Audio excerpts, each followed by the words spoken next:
A company north of Barrie is offering a unique way to live on the water, creating floating homes it claims are inexpensive to live in. But several people who invested in these floating homes say after they paid for them, they were never finished. Here's Pat Foran and Consumer Alert. Pat. Thanks, Nathan and Michelle. It's an interesting idea. The company says with floating homes, there is no grass to cut and few bills to pay. It claims you can move around on the water for days or weeks at a time, but some people who bought them say their homes were never finished. The company Live on the Bay out of Port Severn has a website that shows what floating homes have to offer. Some are made out of shipping containers that have been placed on flotation devices. The homes are built as a way to navigate the waterways or stay put at an island or marina. Wayne and Kathy Paquette fell in love with the idea. And you don't have to pay taxes, you don't have to pay this, you don't have to pay that. Really lower your cost. I started thinking, wow, I could actually retire. The Paquettes say they handed over $265,000 for their floating home. It was to be completed last May, but there were countless delays and it was never finished. We have been taken advantage of, and we have lost our life savings, $265,000. I would like my money back, but I don't think that's going to happen.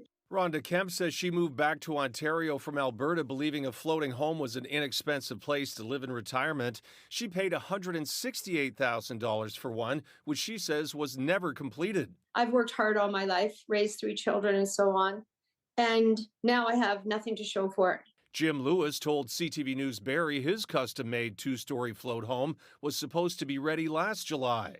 He has unfortunately abandoned the project. Lewis says he paid $350,000 for a floating home he can't use. When he abandoned it was only the flotation device and the frame.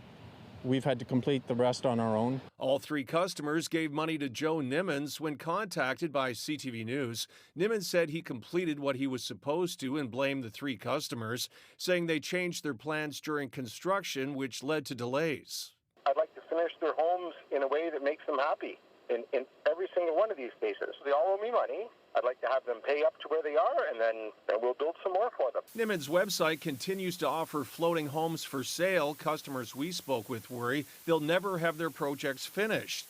Even if they do, it's not clear where they're allowed to keep them. He said that we could just put it out on the water and park it anywhere we wanted to, and that was fine. It was totally legal, which it is not. And the floating home story has been further complicated with the police investigation, lawyers, and lawsuits. The customers say what was supposed to be a retirement dream has become a nightmare with no end in sight. On your side, I'm Pat Foran.